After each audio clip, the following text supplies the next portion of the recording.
on the line here with you here. I'm gonna have to do a watch party. Okay. This is what we have to end up doing. Hey, look. Can you see me? I can. Yeah, awesome. Hello, everybody. This is the Kindness Hour with Nicole J. Phillips. And we have, technology. It says that I have one person viewing, and I'm guessing that's you, Nathan. And I'm not seeing. It is me. Good. We're good. Yeah, I'm up. Now there's two. I am not seeing the comments or the usually the running comments come through that that I can see what people are saying. Hey, everybody. So if you can see them and you want to, oh, there, I can see Cassie said hi. Hi, Cassie. That's fun. I would almost wonder if I should pop it up on my computer at the same time, but I don't want to. Technology, right, people? Am I right, people? Hello, everybody. Welcome to the Kindness Hour. I am so glad you are here. We have Nathan on the phone. Can you hear Nathan? Everybody, give a thumb. Nathan's going to talk and then give a thumbs up on your comment thing or whatever you can do if you can hear Nathan. Okay, Nathan, tell everybody hi. Hi, everyone. Thanks for letting me hop on here with you, Nicole. I love it. Okay, so I'm not seeing any thumbs ups. Did anybody hear Nathan right there? If you did, somebody comment or give me a thumbs up. Hey, Jamie, how are you? That's fun. Jamie's from Fargo. Okay, so we got a thumbs up from somebody. So somebody heard you, Nathan. Good. I exist. I am here. Yeah, Nathan is here, and Nathan is our special guest, I guess. Nathan is the reason why I was doing so many fake lives yesterday, because yesterday I was trying to get myself in a position where I could be on the screen and Nathan could be on the screen with me. And we had all the information, didn't we, Nathan? Yeah, we were so good. We're so technologically savvy. It's unbelievable. But I am thinking this is not operator error. I'm thinking that there's a glitch somewhere in here, because I had so many people.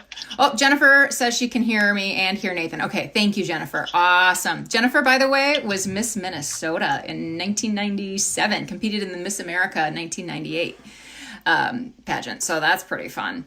We got a celebrity sighting in the house. But anyway, so we did our due diligence, Nathan, didn't we? To try and figure out how we could get two of us on here. And I had even some technological experts figure it out for me, and they told me what to do, and I would do it, and it just wouldn't take. So that makes me feel better. I'm gonna be real with you. I know. So, all right, what's our time here? 2:02. Do you want to start, Nathan, or should we give people time? Absolutely. You're the boss. I'm just on the line with you. Oh, I am so not the boss. Not at all. All right, but I will begin, and then we're going to hear from Nathan in just a second. But I just want to say hello and thank you for coming and, carving out this window of time this afternoon to be with me and to be with each other. And I'm going to tell you a little secret, which is my kind of motto in life, I guess you'd say, is be brave, be kind, be you. And really, I focus on the be brave and the be kind. And this is really, really stretching me out of my comfort zone. I am not wild about technology. And when COVID-19 hit, and I have a kindness team, and they all said, okay, Nick, let's create content, let's create videos, let's get something going here. Let's reassure people and put some more light into the world. And I froze. I was like, I can't do it. I cannot do it. Don't make me do it. And I don't know why, but to me, to stand on a stage with all of you standing there in front of me, and I can see your eyeballs, and it just makes me feel so good, because I feel like we can connect, and I know when I look at you whether or not you're understanding what I say. And because we've got this, the wall of technology in between us, all I can see is, oh, Mary Glodemans is watching. Now, that's my Aunt Mary. So I know my Aunt Mary's out there, right? So but I still don't know, does she get it? Does someone have a question? So I'm asking you to please post your questions, post your comments. There'll be times when I ask you, what about this or what about that? And I really, really, really want you to comment. And one of the reasons why we have two people working in the background, one is Nathan, who is from Lost and Found, and we'll talk with him in a second. And the other is Sarah from my kindness team. And she's also going through the Nicole J. Phillips page so that she can see your questions. And Nathan will interrupt me at different times and say, hey, Nicole, so-and-so has a question. Or this is the comment so-and-so left. So that's really, really, really important to me to help me through this time when I'm feeling like I am here alone in my office. And in fact, let's see if I can just show you where I am, all right? We're gonna give you a little behind the scenes tour before we begin. This is my office, and this is the chair that I sit in every morning when I, think deep thoughts, or I write, or I talk to God, or whatever. And this is my Kindness Podcast board. So when I talk to people on the Kindness Podcast, that's where that happens. This is my very messy desk. And, lots of books and things like that. So this is my little nook. And then right there behind me, it says be kind. And over there, kindness is contagious. Ben's preschool teacher made that for me a gazillion years ago. How sweet is that? Ben is now almost 10. So, okay. Hi, Molly from Brookfield. So what I want to talk about is being brave today and being kind, and how we can do that even when our brains are maybe not super stable. Maybe they're confused. Maybe there's some fear. Maybe there's some worry. Maybe there's just some excess energy because we're not able to live life the way that we are used to living it. And so I want to talk through and hopefully give you some tools to deal with that. But I want to thank Nathan, because Nathan is the one who, when all was said and done and my kindness team couldn't pull me out of my comfort zone to do live hours like this, Nathan finally said, okay, all right, Nicole, you got to do this and do it with us. And so thank you, Nathan. And a big round of applause for Nathan. Can you, Nathan, tell us about Lost and Found and about this amazing gift that we just found out about yesterday? Yeah, I'm happy to do it, but I'd also like to say I can't take all the credit for getting you on the social media live Facebook event train here, because I'd say Sarah and Andrea and the rest of your team definitely did most of the groundwork. I just was that whiny voice in the background, so glad to be that. But yeah, like you said, Nicole, my name is Nathan Hofer. I am the Director of Campus Operations here for Lost and Found. And Lost and Found, we're a nonprofit. We're focused on collegiate mental health, developing resiliency. We focus specifically on kind of this preventative side of things on the front end of the mental health component, because I was actually in higher ed for 10 years, worked there for, 10 years, that's weird. Worked in higher ed for 10 years. And, we get old quickly, don't we? How does that happen? Yeah, I don't know, time flies, tell you what. And so I worked with with student life, student development for 10 years at 4 different universities, and then left and kind of got brought back into the realm of, I call it higher ed adjacent is where I'm living right now. And we focus on, like I said, this piece of focusing on the mental health thing on the front end, on the preventative side of things is such a big deal, especially at the college level, because there's so many transitions that happen when people transition into college, and even as they're transitioning out, as they're looking at what am I going to do for a job? What am I going to do for life? What's next? Everything is, there's transitions all the time. Everything's hard, but we're focused currently on that college age range. And then we focus specifically on developing resiliency. Like I said, we try to focus on these preventative factors, because a lot of times we don't get, as a former college administrator, you just don't get to students sometimes until they're in a crisis. So everything we can do on the front end to help build up their skill set to help them handle the things that life throws at them is helpful. So we focus on this this key factor of resiliency, and then on at the end of the day too, we want to. I mean, it might be an unrealistic goal, but it's not what I'm letting go of. Is that we're gonna be part of eliminating suicide in our region here. That 14 to 35 age range is just highly at risk, and we're going to do our part to get suicide and self-harm behaviors off the table. We just don't want people to even consider that as an option. You know, we're trying to do our part for that. And then to talk about what happened yesterday, that was a wild thing. We received a very large donation from T. Denny Sanford for $100,000 for $300,000 over 3 years, $100,000 a year, which will really let us expand our work. We're just in South Dakota currently, but this will let us expand out into the surrounding regions and surrounding states, and we're very excited about it. So yeah, that's who we are. And like I said, I was just chatting with Nicole beforehand and saying it's so funny how life works out that I just happened to be at an event where I heard Nicole speak and started getting in touch, and here we are today doing this live event. And I'm just really thankful that we can provide some semblance of normalcy for our students and our just everyone who is watching. I'm excited to have you here, just to be able to spend this time together in a time where we're distant socially. This is the best we can do, and I'm excited to be part of it. So that's my spiel. I'll shush for a little while. And this is Nathan right here. This is how we're hearing Nathan because that's what technology is allowing us to do today at this moment. So we just embrace that part of it. So thank you so much, Nathan. And I am a person who loves to dream big. I really am. And so when you say, eliminating suicide, I say, let's do it. Like, there's not even a question to me that it wouldn't be possible someday.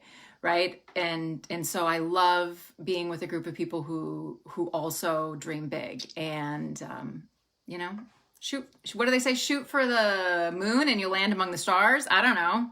I'm still going for the moon. So that's awesome. So a couple of questions to get out of the way, because I talk about being brave and being kind. Here's the thing. First question. Am I always brave? No. Absolutely, positively, no. I love to talk about being brave. I love to talk about being kind, but no, I'm absolutely not. There are times when I want to pull the covers over my head and say I'm not going to do it. And people who have known me a long time probably have heard that I don't want to say I suffer from depression, because I don't feel like it's a suffering thing. I feel like it's an annoying little thing that I deal with sometimes. And in my younger years, it was definitely more, it was kind of more prevalent than it is now, I would say. In 8th grade, I actually did try to take my life. And, I can't even tell you how grateful I am to be here today, because when I was in 8th grade, I didn't understand that life could be anything different than what it was in that moment. And honestly, what it was in that moment wasn't good enough. And it felt painful, and it felt lonely. And I was surrounded by people who loved me, and I had friends and, all of that. But so that was kind of my mindset way back then, is that if this is as good as life gets, then I'm out, and I had no idea what could be around the corner. And, even now I will tell you that I am thankfully surrounded by my husband. We've been married 20 years, and he, along with a few dear friends, can see when the cloud, to me now it's like a cloud of depression, and I can see it as it's coming to roll in, and sometimes, we can kind of push it off a little bit, or sometimes we let it roll in, and and I will get through it for a day or two, and then my husband is really, really good about saying, Nick, we're going to go for a walk. and friends who are really good about saying, I know you're telling me you're okay, but I'm looking in your eyes and I'm listening to the sound of your voice, and it's not normal. Like, this is not the you that we know.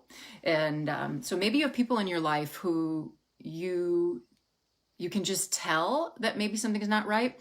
And I often will now, in an act of trying to be brave and kind, I will often say to someone, even people I don't know very well, I've been in a meeting with, other people talking about, upcoming speaking events or upcoming whatever. And, when everyone leaves the table, I've been known to look at one particular person and say, okay, what's going on? Are you okay? Because I think that that's a question that's important to ask, even if the person doesn't want to say, no, I'm not okay. Even if their answer is, yes, I'm fine, and they want nothing more to do with it. They know that someone sees them. And I think that just taking that pause and taking that moment where somebody sees us is really important. So, am I always brave? Nope. But in order to be brave, I feel like we need to let people in. So that's the first part of it. Am I always kind? Oh my goodness. Yeah, totally. I have 3 children and a husband that I adore. Of course I'm always kind. Yeah, I remember being at the AT&T store. This was when we lived in Ohio a few years ago, and the whole experience was getting so under my skin, I can't even tell you. I was working with a woman and my husband was there, and he's like, well, why can't I have this in my contract without paying extra? And I'm like, oh, and then she's like, well, because this, and this, and I'm getting totally confused, and my husband's getting confused, and we're all getting kind of angry and edgy. And then at some point we get to the point where we need to, sit down and reprogram the phone and do what we need to do. And so my husband gets up and he's walking around, and the lady is sitting with me. The manager is sitting with me at the table waiting for the phone to upload. And she looks at me and she goes, so what do you do? Oh, it was terrible, you guys. It was terrible. And gals, you guys, and you gals. I was so embarrassed in that moment because I had to look her in the eye and say, I write about kindness. And I felt like I wasn't very kind in that moment. I was just edgy. And so I kind of giggled and I'm like, I'm sorry, I'm not at my best today. And she said, oh, kindness is so important. She said, and then she ended up telling me a story about kindness that involved her dad. And so, nope, not always brave. Nope. Not always kind. And if you ever find anyone who tells you they are always brave and always kind, they're lying. So you need to run like the wind. Nathan, is there anybody that's talking that we need to say? Hello, Donald. Hello, Aggie. And Barbara is in from Vero Beach. Barbara's a friend of my mom's. Nathan, anybody there that we have any questions or anything that you see? No questions yet. Just a lot of love coming your way, which is well deserved. I agree. Thank you. All right, so I am appreciating so much that you're all here, and I was talking about this is not my comfort zone because I need to be seeing your eyeballs. So anyway, feel free to comment. Please comment. Please ask questions.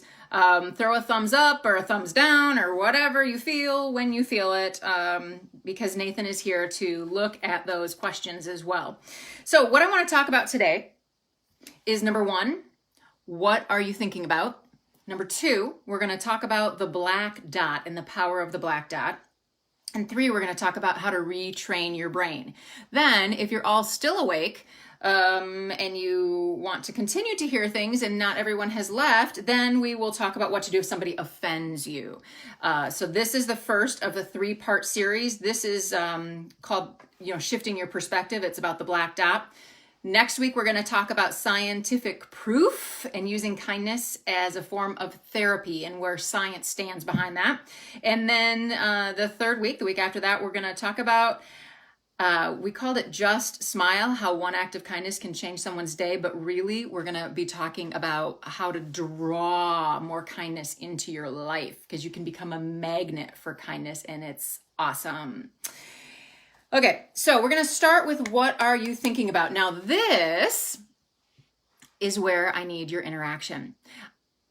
If you were to stop and think about what you're thinking about on a regular basis, where would you find your thoughts? Like, what do you think about on a regular basis? Some people say, oh, I usually think about, what I'm going to make for dinner.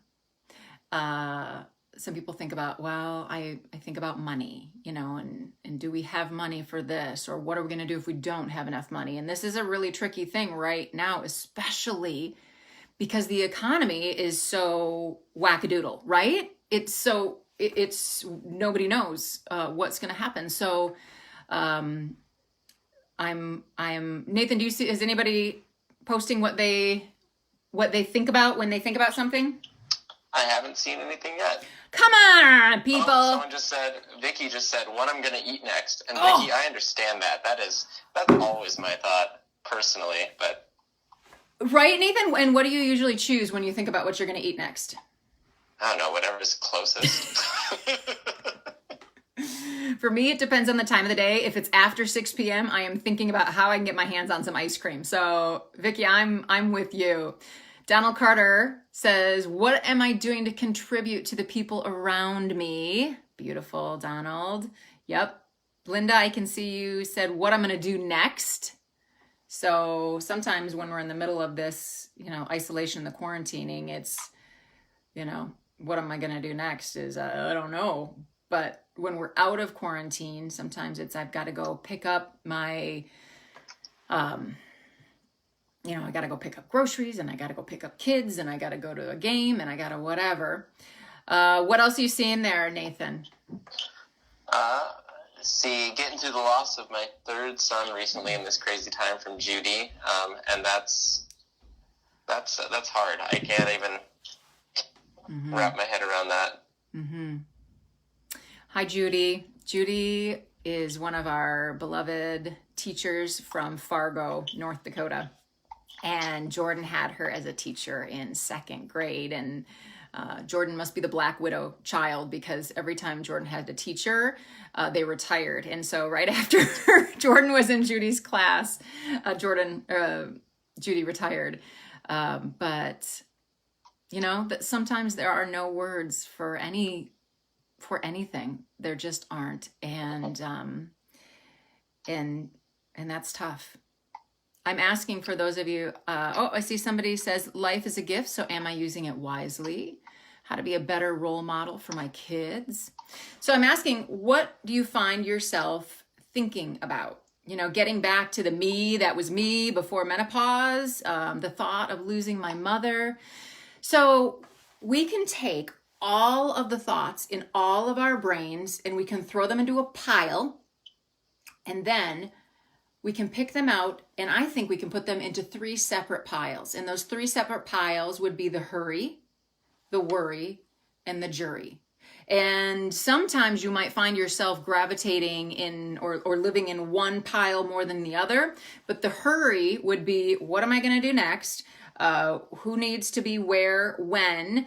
I've got to get this done so I can get that done. And even, a lot of you are working from home right now. So oh my goodness, like how do you homeschool your kids and, get them fed and do your work and keep them quiet and, all of it. So that's the hurry.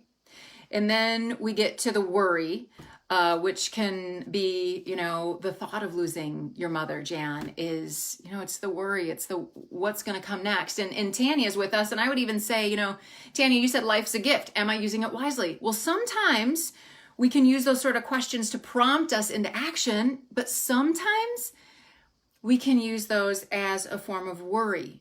Am I not doing enough? Am I not, should I be doing more? Am I not contributing? Did I not give enough today? And then, so we've got the pile of hurry, the pile of worry, and then we have the pile of jury. And I would say, I'm going to go back here and see who said, Nicole, I have one on our watch party from Melissa Scott saying, I think a lot about my job and I'll still have one in the future. Yeah, worry. Like that is absolutely putting that right in the pile of worry. And I'm not saying that if these are the thoughts you're thinking about, that it's not good and it's not right. There is a place to think about those things. And, Barbara said, how can I stop feeling so useless? And someone else said, how do I get back to the me that was the me before menopause? So we got the hurry pile, the worry pile, and then the jury pile. And I would say some of those thoughts, like feeling like you're useless, feeling like you're so different from who you were, fall in the jury pile, because what that is your brain telling you you're not enough. You are the judge and jury of yourself. And sometimes when we're out and about, we can be the judge and jury of everybody else. Why are they talking to their kids that way? And, why is their grocery cart filled with candy instead of vegetables? Or I don't even know. We can be the jury of anybody and anything. But allowing our brains to sit in those spots of the hurry, of the worry, or of the jury can get to be unhealthy. And it can make us kind of turn in on ourselves, and it can make us feel really toxic. You can almost feel, if I get into that spot in my brain too long, I almost feel like I have this black tar inside of me. It's like, say you're on Facebook and you're looking at inspirational things. Awesome. Say you're on Facebook and you're already kind of feeling bad about yourself or your situation, and then you're scrolling through and you're seeing just stuff that makes you feel yuck. Right. That's the reason why we don't want to let our brain sit in hurry, worry, and jury. So what's the solution? Let's talk. Let me tell you a little story. But first, comment, please. What is this? You can turn it this way. You can turn it this way. If you don't quite see it, I even have a bigger one. Da, da, da, da. This is called props. You can turn it this way, this way. Nathan, anybody answering what they think this is? No, I see a black dot. I see whatever angle you look at it, the responses I'm getting are a black dot. Okay. Black dot. What do you see, Nathan? What's that? What do you see? Is that what you see? I mean, I know I feel like I have an unfair advantage. Okay. But I will say, when I saw this before, I said black dot. I tried to think of it as like, can it be something more? But there's a black dot. Mm-hmm. I do have some people who are saying center, white space, circle. So we've got some people who have other thoughts than I did, but I definitely only saw the black dot the first time I saw that thing. Barb is saying white space, but I know you, Barb, and you have, Barb Gross has she's heard my shtick before. Okay, but I want to show it to you again, because this is the picture that a college professor showed to his large lecture hall of students. And they all came in, filed in, sat down, and he showed them this picture, and he said, you've got 10 minutes to write. I want you to write about what you see. And then he collected them all and went up to his podium, and one by one, he started reading what people said. And it was really interesting, because you've got some really creative brains that are so thinking outside of the box that they're thinking like, this is a black hole into an alternate universe. And then you have people who are very practical, and they're like, they said, that's a navy circle. It's not a black dot. It's a navy circle. And so regardless of whatever somebody might say in that pile of papers that he was reading, the one thing that he noticed, and the students quickly noticed, was that everyone wrote about the black dot, right? What's on this paper? The basic answer is the black dot. And so Jennifer says, is the black spot your mind and the white space holding your thoughts? Well, what I'm going with on this one is that this paper is a lot like our lives. So this whole thing might be my life, right? And in the middle of it is a black dot, because all of us are going to have black dots in our lives. And I would love you to comment right now and tell me, what are some of the black dots in your life?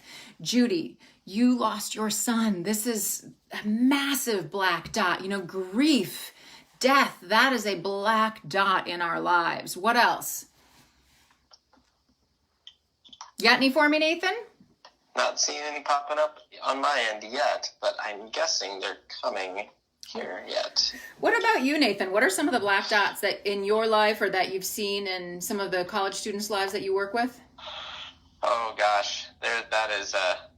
I'll just focus on mine because I don't want to be interrupting anyone else's stories. But I'd say a big one for me was I actually lost my youngest brother back in 2012, and that was one that was just. I mean, it's hard to lose anyone. It's hard to lose a sibling, and for me, it was a unique situation where I was adopted, so I didn't get to meet my siblings till I was 18. So I'd only known my brother for, gosh, man, numbers are hard. Yeah, right. 7 or 8 years, and he had Down syndrome, and he was just this cool kid, and he passed away, and death is always hard, but that one was one that just that really stuck with me for a long time, and led to a lot of poor life decisions or just separation of relationships and things like that, because it was just it was hard. That was a big one for me. Yep. And as I see here, I look at some of these black dots that are popping up, I'm seeing anxiety and breast cancer and chronic illness and pandemic and the fear of the unknown, and COVID is coming up, so right as well. So yep, the virus. I had breast cancer in 2015. I'm coming up on 5 years without it, but it's funny because it comes back. And for those of you who had breast cancer in the past, I think you probably understand, like, you can cleanse your body of it, and then every time you have to go to an appointment, you think, what if it's there, right? So I see Jody said divorce. Yes, it's just all of it. And the fear of the unknown. What if I get the virus? What if my elderly parents get the virus? What if my infant son gets the virus? That sort of thinking.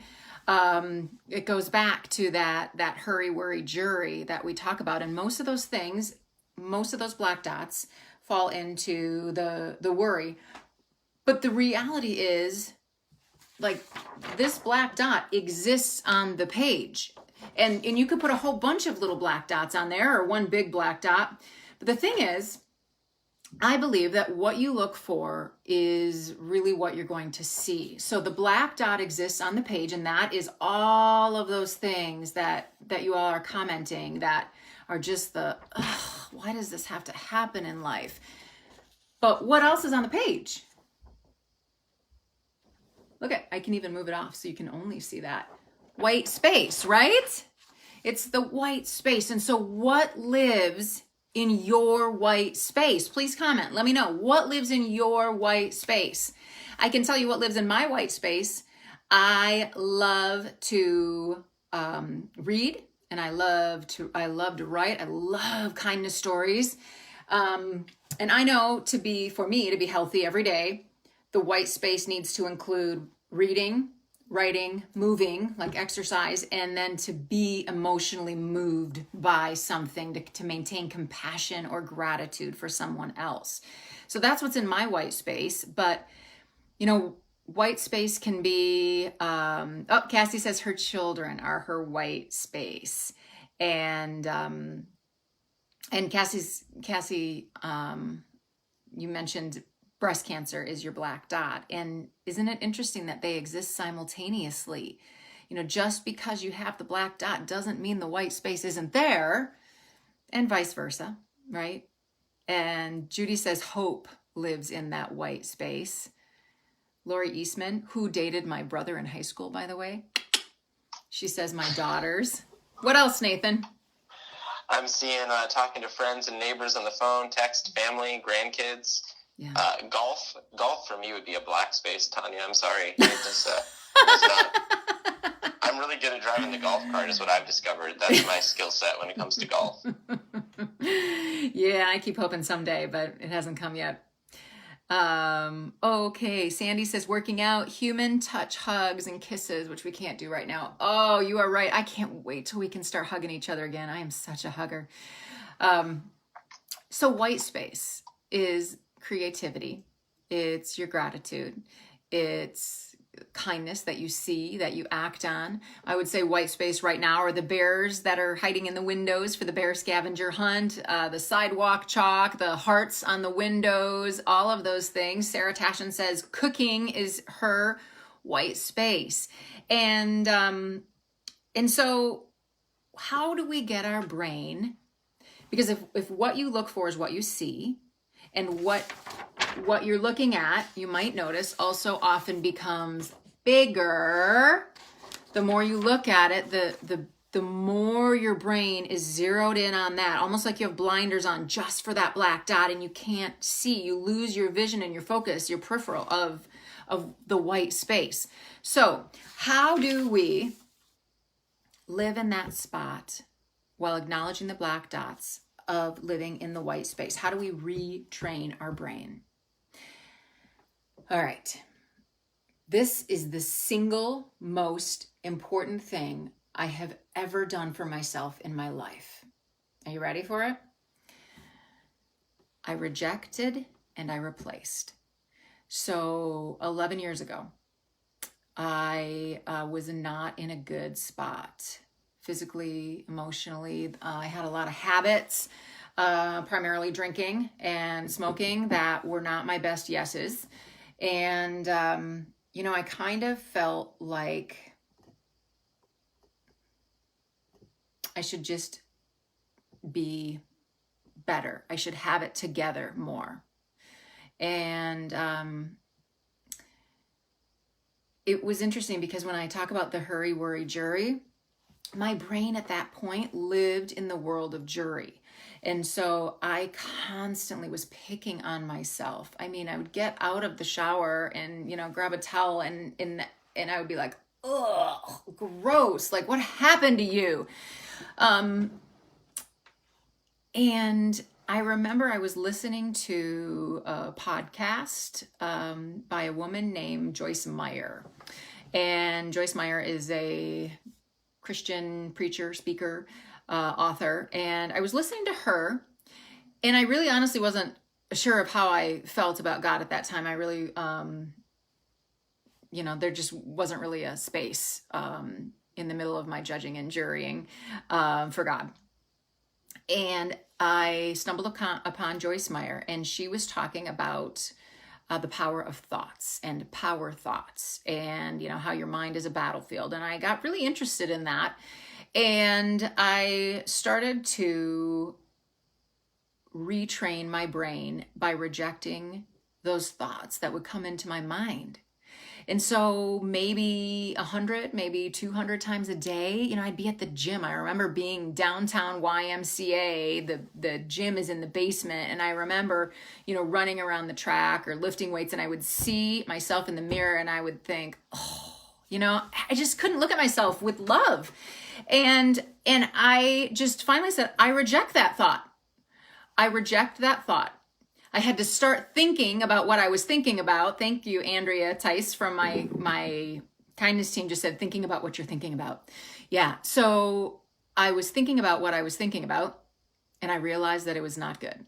So when I would catch myself in that moment, judging myself or judging someone else, or eventually, I could use it with the anxiety of hurry. I could use it with some of the worry.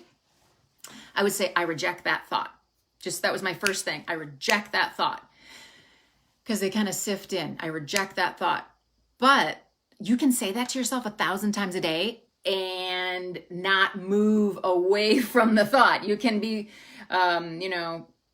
thinking about how somebody stole your parking spot, and you can say, I reject that thought. It's no big deal. I reject that thought. But then, as you're walking into the store, you're like, they stole my parking spot. So you have to move yourself beyond that. And for me, that meant that I needed to replace the thoughts. And so I came up with 9 attributes I wanted to incorporate into my life. And they were love, joy, peace, patience, kindness, goodness, faithfulness, gentleness, and self-control. And I wrote them all down on a little piece of paper.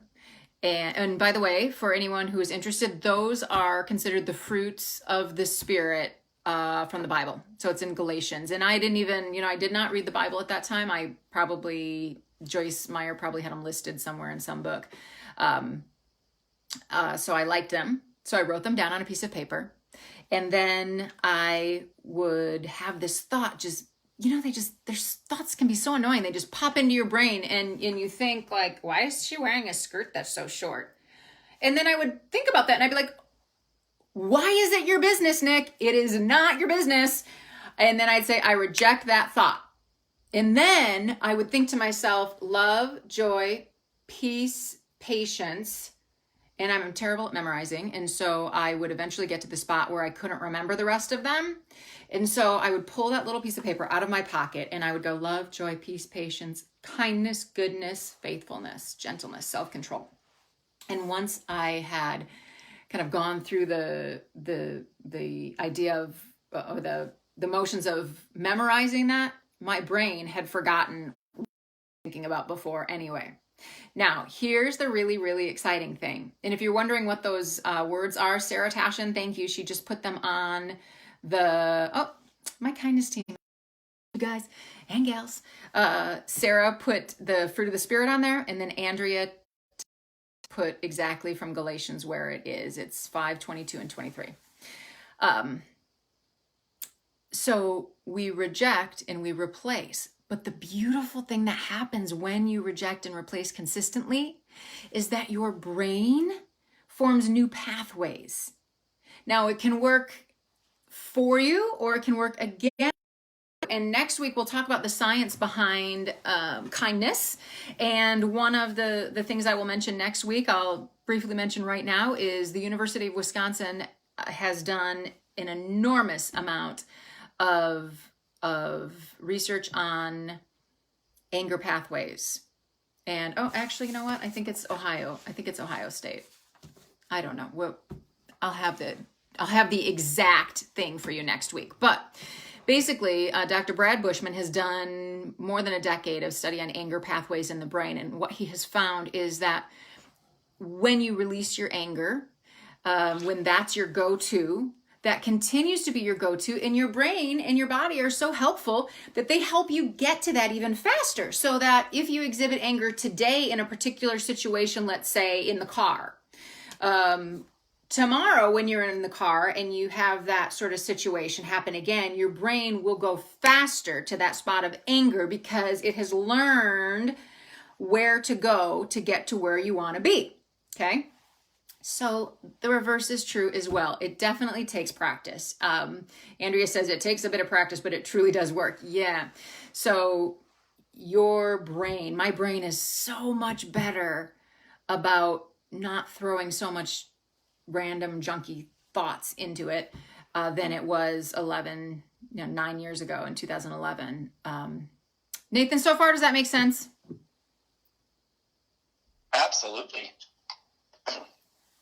Nathan, were you asleep? Did I have to wake you up? No, I'm here. Can you hear me? Yeah. Can you hear me? I was just muted. Didn't want to be breathing heavily or something on the talk, because that was. I totally agree. Is that your mindset is just it's so powerful in everything you do, and if you're focused on the negative, it's just what you're going to see. Yeah. Yep.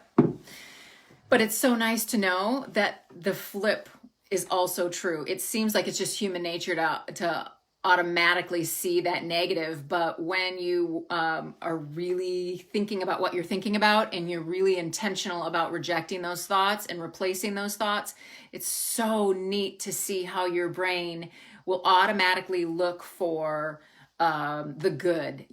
When I started with being really intentional and systematic about kindness, I saw it all around me. Not only, I would do acts of kindness, but I would notice acts of kindness that were happening around me that probably were always happening around me that I never really saw before. And so that's pretty exciting. Okay, so I am going to pause for a second and see if anyone has any questions. I really would love your comments. I love your questions. I love seeing your names up there, so I know that I'm not alone in this cyber world. And I see Sandy. Question is, are you doing this weekly, Nicole? So Nathan and I are going to do this for 3 weeks. This is the first week. Next week, we will be talking about the scientific proof behind kindness, and kindness is a form of therapy. And the third week, we're going to talk about how to draw more kindness into your life. And that one's called Just Smile. And it's the same day and same time, right? Wednesdays at 2, Nathan? Yepers. Okay. Any questions for us, Nathan? That was the only question I saw that popped up currently. I think we're all just, if anyone's like me, we're taking in some good stuff here. So just listening. I just saw a question pop up on the bottom, and then I touched my screen and all the other comments came. And so I missed this person's question. Oh, there, I see it too. Yeah, it went From away Lisa? me as well. Lisa, there Okay. it is. Yep. What is she saying? I can't see the whole thing. It said she was asking if you would repeat the fruits of the Spirit to yourself every time you had a negative thought. Is that what you did? It is. That's the replacing of the reject and replace. So the rejecting is just to say, I reject that thought. And the replacing was me reciting to myself the fruit of the Spirit. And when I was done with that, I didn't feel like I was, like once I had that memorized, I didn't feel like I was quite to that spot where my brain was retrained as well as it should be, or in my mind, as I wanted it to be. And so after that, I memorized whatever is true, whatever is noble, whatever is right, whatever is pure, whatever is lovely, whatever is admirable. If anything is excellent or praiseworthy, think about these things. And during this COVID time, I'll be honest with you, I have pulled another verse from Psalm 23 that I've started memorizing, and I have my kids memorizing it as well. And it starts with, the Lord is my light and my salvation, so why should I be afraid? Now this, I want to be really clear that you are all welcome here. I am just telling you, is self-kindness not at the core? Okay, we'll talk about that in a second. I am not trying to push my beliefs on anybody. All I am saying is what has worked for me. That's all I know is what's worked for me and the things. But you can go online and you can find a quote or a mantra or just a favorite author and memorize a passage, a paragraph or something. And okay, Lisa said, did you find you needed to actively act out the fruit of the Spirit? Okay, so help me, Nathan. We're going to talk about, is self-kindness not at the core? And then, I would say, yeah. Oh, sorry, go ahead. You go ahead. No, I want you to go ahead. Oh, okay. I would say that there's definitely, I think showing some understanding for yourself is definitely, to me, I think that's got to be pretty central to a lot of your self-talk. Mm-hmm. I had someone say to me not that long ago, it was like, when a friend of yours has a problem or something or messes up, like, how do you talk to them? And then if you mess up, how do you talk to you? Yeah. And that inner voice, like, you don't, another one, same thing, but it's like, do you talk to, like, if you had a friend that talked to you like you talk to you, would you be their friend? And I think for me, most of the time, the answer is no. Yep. You know, Absolutely. That's such a good point. And it's those little things that we say to ourselves in our minds or out loud, like, oh, I'm so bad at this, or I'll never get this. And, you know, those are the types of things I would say that self-kindness is at the core, because when you are able to really focus on what's happening in your mind, it really does change the dimension of everything else. And after about a year, I would say, of really being intentional and systematic about kindness and also retraining my brain, I had quit drinking, I quit smoking, and really found that my husband, oh my goodness, my husband was right smack dab in my pile of judge and jury, because always, I mean, if you're living with someone, you can always find something annoying about them, right?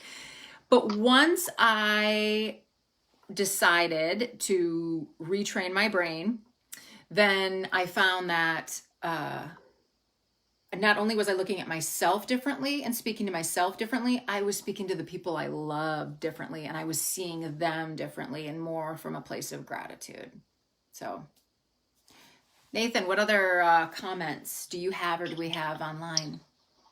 I just have just seen a lot of people resonating with that thought, saying, my inner voice is a huge problem, harder on myself than I am on anyone else, and speak to ourselves. And yeah, Donald, I see your comment, and that's 100% right on the nose. There is that we talk to ourselves more than anyone else. I mean, you're on yourself all day, Yep. so what you say, yeah, it's important. I think you just responded with it. It's vital. Yeah, that's a great word because, Yeah. I mean, and what you say is impactful. And I actually just went through this with another organization in Sioux Falls here. They're called Think 3D Solutions. They have this kind of 12-week crash course on leadership that they are doing in conjunction with the city of Sioux Falls here. And one of the things that they shared the other week that we just finished up last week, so it's all still pretty fresh, which is good. But one of the things they shared was how that negative thoughts are, oh my gosh, I'm going to forget the right numbers. If Bonnie or Tamian are listening, don't judge me. But I think it was that negative thoughts are 7 times more powerful or 4 times more powerful than positive ones, and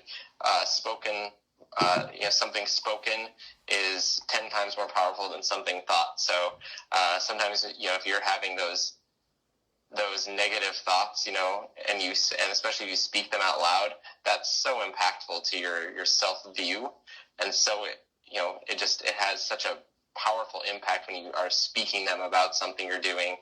Even the thoughts, that obviously has a big impact as well. But if we're speaking them, we're putting them out into the world for ourselves to audibly hear, or others to hear, that it's just a power of your words and what you say. Yeah.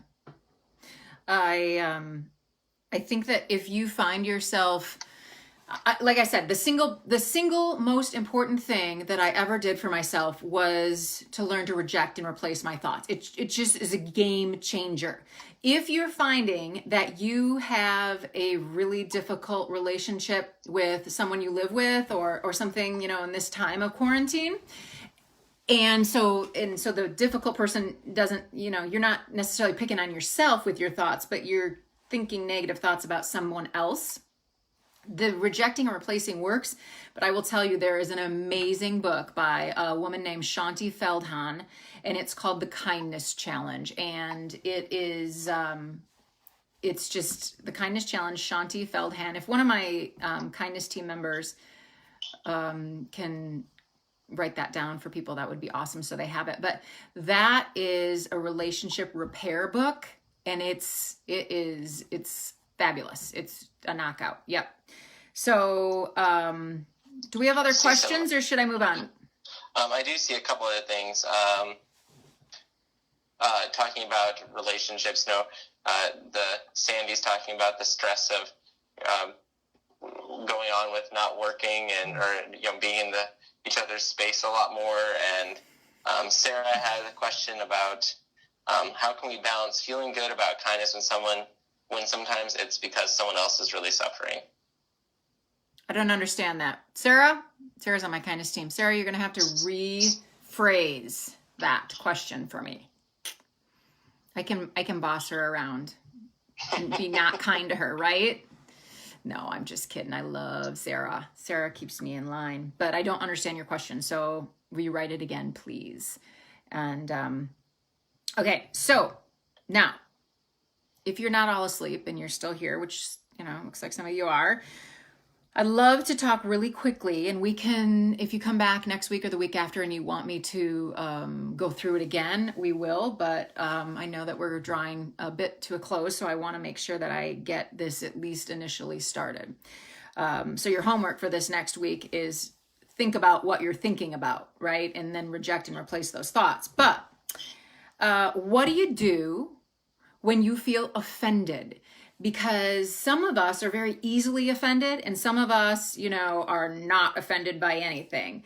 And I have found 2 really great ways to move away from being offended. and that is to ask questions and create stories. So the asking questions part happens when, let's say, you get an email, especially now that we're doing everything far away from people and virtually and everything else. We can't always know the tone in which somebody meant something. It could be a text, it could be, even if it's a short video, it could be just a little snippier than you thought. So we ask questions instead of going to that place of, oh, they must hate me. Oh, they think I'm not doing my job. Oh, they're not doing their job. Ask questions. Say to people, it goes back to what I said at the very beginning, see people and be brave enough to ask and to say, is something going on, or how are you handling this quarantine, or am I meeting your expectations for what you'd like during this time? And so we want to be able to ask questions instead of assuming, because assuming makes an, yeah. Did you catch me on that, Nathan? I mean, I was thinking it. I'm glad I wasn't the one to start saying it, because I would have said the whole thing probably. Yeah. Well, I just stopped there. But anyway, don't assume, ask questions. But now here's the other part of that. It's not always logical to ask people questions. If you are driving down the road and somebody cuts you off in traffic, you are not going to follow them to the gas station and then pull in behind them and be like, hey, buddy, I know you just cut me off. Is everything okay? Are you doing okay in quarantine? What's going on? Why aren't you in your home? We're not going to ask questions to those people. That's where the creating stories comes in. And the creating stories is powerful because we're never going to check and see if what that person, if the story we created is what's actually going on with that person. We're not interested in that. What we're interested in is building a bridge of compassion to another person. And so that means that if Nathan's really short on the phone with me, instead of hanging up and and say, I feel like, well, I really can't ask Nathan, are you okay right now? Because, I don't know if he's my boss or whatever. I don't feel like I'm in a position where that's somebody I can ask. I can create a story for myself and put a positive spin on something. I can think to myself, you know what? Nathan seemed really short on that phone call with me, and I don't feel like it's appropriate to call and ask him, but I bet his child was running around at his feet and he was feeling pulled in a bunch of different directions and he just couldn't focus in on what we were doing in that moment. Does that make sense? Nathan, does that make sense to you? I was like, were you at my house earlier? How did you know? Right, because this is so hard on all of us. And so in order to give grace, we can either ask people questions, but when you aren't able to really ask those questions, just creating a more positive scenario, a more positive story, a twist, a spin on something can help us to love people better. And it really does create a bridge of compassion between our heart and where they might be at. And, so any other questions, Nathan, or anything before I share one final story? Or what kind of comments do we have? I see Barbara saying that you hit a chord with me. I'm sensitive and feel others' pain. Mm-hmm. And Lisa's saying she's trying to think about where that person is coming from, and it's really me, or if they need grace in that moment. Mm-hmm. And I still haven't seen Sarah sharing that, rephrasing that question, but I'm sure we can get to that at some point as well. I think you talk to her on occasion. We can address it. Yeah. I was going to say something too, because what you said is almost, it's so funny because we did not script anything, you and I, and today I did for Lost and Found on our Instagram, our mindful minute today, and I very much talked about that power of vulnerability and openness. And like right now, we're all in the same boat. We're dealing with COVID. We're dealing with social distancing. We're all in the same space right now, and we're never going to have this same. Well, hopefully, we'll never have this same experience that we all share like this ever again. Mm-hmm. And we can, but in this moment, we can really use that to our advantage and use it as a bridge, because we can open those doors, and because we all understand it, we're all going through it. I mean, COVID doesn't care where you're from or what your background is. We're all dealing with it the same. And so we have this commonality, this opportunity to be vulnerable when we've never had that opportunity before. It's so true. And I said I'm a big dreamer, and I love to park my brain in spots of possibility and dreams, and just good feel good thoughts. But I will tell you that I truly believe that this global experience that we're all going through together, that has never happened before, is going to present an unfolding of beauty and kindness and compassion that we have never experienced as a world before. That we understand that if someone is doing something that we don't agree with or that we don't understand, at least we know that this is another human, and we can bond just on that alone. That we worry for the people we love. We worry for having a home or having food or whatever it is. And so I just feel like there's this beautiful unfolding that's beginning to happen that we are going to see just explode when this is all over. And so I hope you'll think about that when you're thinking about what's going to happen to the economy and da da da da. Please think about the beautiful unfolding that is also going to come. Okay, so final story. And I was asking Andrea from my kindness team which story I should share, because I don't know, I've got 2 books full of them. Okay, minor plug for me. Yay! I have 2 books. One is called Kindness is Contagious, 100 Stories to Remind You That God is Good and So Are Most People. And the other one is called Kindness is Courageous, reminding you that people are brave and kind. So just this idea that people are good. And both of those books have 100 stories in them. But in front of me, I shouldn't probably show you. I don't know. This is the proof. I don't know what they call it, but this is my 3rd book, and it's coming out in September, and it's called The Negativity Remedy. And it is the things that we are talking about during this week and next week and the week after. So anyway, the point of all of that. Oh, and side note, if you have not liked Nathan's page, or the group page, Lost and Found, go like that. Nathan, what are the other social media handles you have? Mm-hmm. We're primarily on Instagram and Facebook currently. And it's the same handle. It's at Resilient Today, all one word. Well, 2 words pushed together to be one. But our Facebook page, thanks for the opportunity to give a shout here. We're doing a lot of live events. This is our 3rd one this week. We'll do another, we have another one tomorrow, and we're doing the same kind of schedule next week. So we've got that. And then on our Instagram page, we're sharing a lot of resources. And then on both of those pages, you can get to our website. But we have a lot of COVID-19 resources out there, just for anyone to access. So it's not college age specific. It's for anyone and everyone there. And our website, I'll say it and I'll put it in the chat, but like I said, feel free you can just access that through our social media pages as well. But it's lafprevention.org. Okay.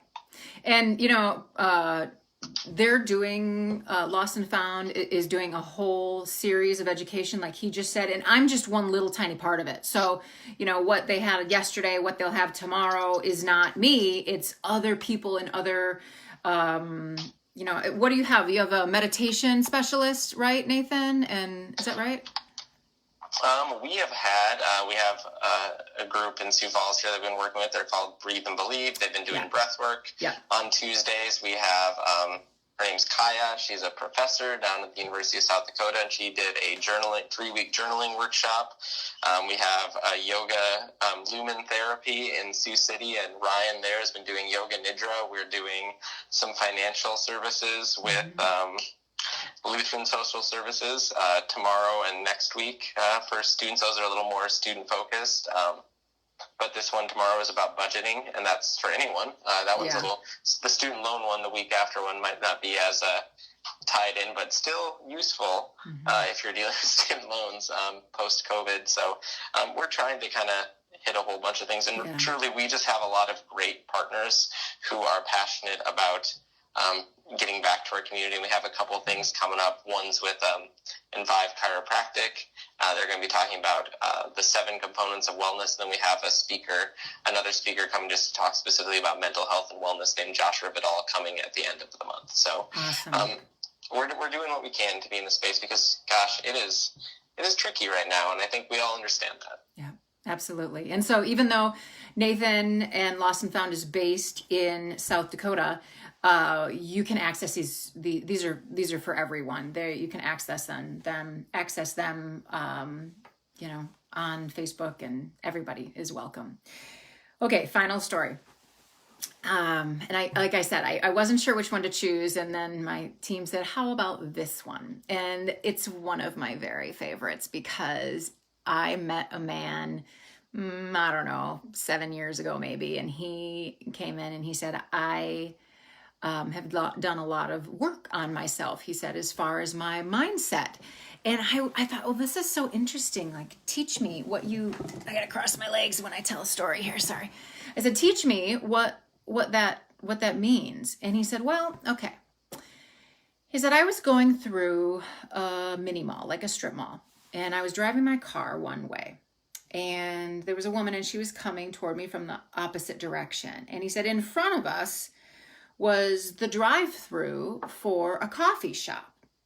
And he said, as we approached this drive-through, he said, I made eye contact with the woman in the other car, and their eyes locked. And he said, it wasn't like, oh, we're in love eye contact. It was like her saying with her eyes, don't you dare go in front of me in that line, in that drive-through.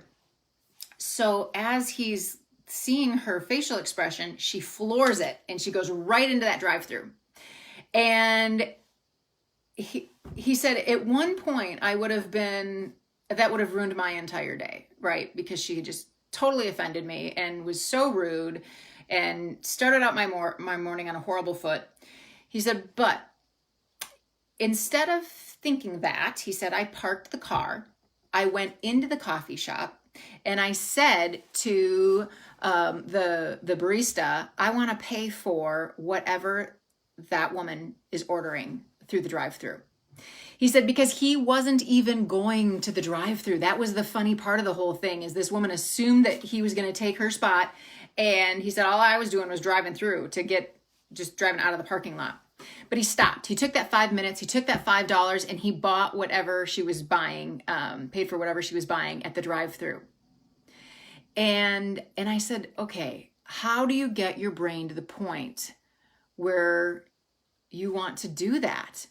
And he said, oh, it was simple. It wasn't about her. It was about me. He said, I knew I could have spent the rest of my day thinking about how awful people are and how offensive they are.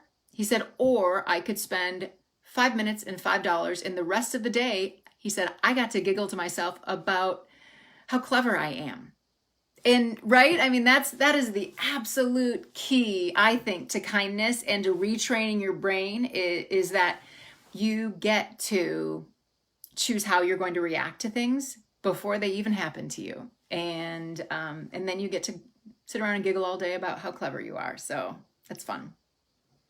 Nathan, any final words? No, this has been great. I'm excited that we got to spend this time together, and thank you all for hanging out with us. Don't forget about us next week. That's right. Next week, Wednesday, 2 p.m. Central. I hope to see you all. And thank you for giving me an hour of your time. I am so grateful for you. And think about what you're thinking about. That's your homework. All right. Take care. Bye-bye.